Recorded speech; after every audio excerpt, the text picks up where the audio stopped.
আমাদের এই নির্বাচনটির উপর দেশবাসী অনেক আস্থা রেখেছে, দীর্ঘদিন ধরে অপেক্ষা করে আছে।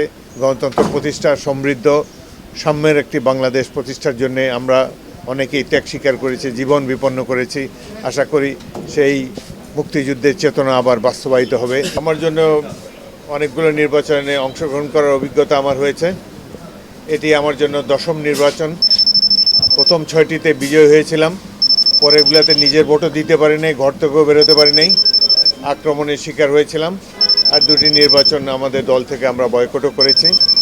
তো যাই হোক, 10মবারের মতো এই ধরনের যাচাই বাছাইয়ের সুযোগ পেয়েছি।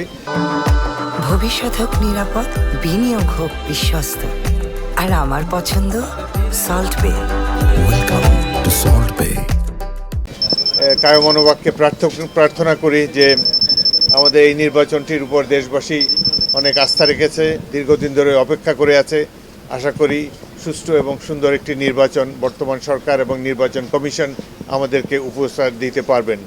একটি দুঃখের বিষয় যে দেশের সবচাইতে জনপ্রিয় রাজনৈতিক নেত্রী, আমাদের দেশের একমাত্র অভিভাবক বেগম খালেদা জিয়া লোকান্তরিত হয়েছেন এবং তার জানাজা যে ধরনের জনসমাগম হয়েছে বাংলাদেশের ইতিহাসে তার কোনো নজির নেই।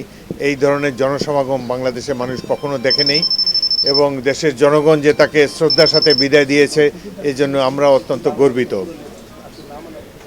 আশা করি এবারের নির্বাচনটি সুষ্ঠু হবে এবং বাংলাদেশ গণতন্ত্রের পক্ষে এগিয়ে যাবে এবং বিভিন্ন রাজনৈতিক দল, বিশেষ করে আমার দল বাংলাদেশ জাতীয়তাবাদী দল 4বার জনগণের ভোটে রাষ্ট্র পরিচালনার দায়িত্ব পেয়েছে। আশা করি এবারও জনগণ আমাদের উপর তাদের আস্থা রাখবে এবং গণতন্ত্র প্রতিষ্ঠার জন্যেই আমরা দীর্ঘ 16 বছর সংগ্রাম করেছি। বিএনপির বহু নেতা কর্মী গুম হয়েছে, নিহত হয়েছে এবং মানি লন্ডারিং ছিল দৈনন্দিন বিষয়। আয়নাঘর নামে একটি ভয়াবহ নির্যাতনের অভিজ্ঞতাও আমাদের অনেকে টেক পেয়েছে। আমি নিজেও 5বার জেলে গিয়েছি। তো আশা করি দীর্ঘ প্রতীক্ষার পর গণতন্ত্রের সংগ্রামে যারা অংশগ্রহণ করেছে, বিশেষ করে ছাত্র, তাদের অভিভাবক, বিভিন্ন রাজনৈতিক দল যারা এতে অংশগ্রহণ করে মাফিয়াকে বিদায় করেছে বাংলাদেশ থেকে, তাদের সবাইকে ধন্যবাদ, কৃতজ্ঞতা জানাই। তাদের ত্যাগের ফলেই জনগণ আবার ভোটাধিকার প্রয়োগ করার একটা সুযোগ পেয়েছে। আমরা আশা করি যে স্বপ্ন ধারণ করে আমরা 1971 সালে মহান মুক্তিযুদ্ধে অংশগ্রহণ করেছিলাম, গণতন্ত্র প্রতিষ্ঠা, সমৃদ্ধ, সাম্যের একটি বাংলাদেশ প্রতিষ্ঠার জন্য আমরা অনেকেই ত্যাগ স্বীকার করেছি, জীবন বিপন্ন করেছি।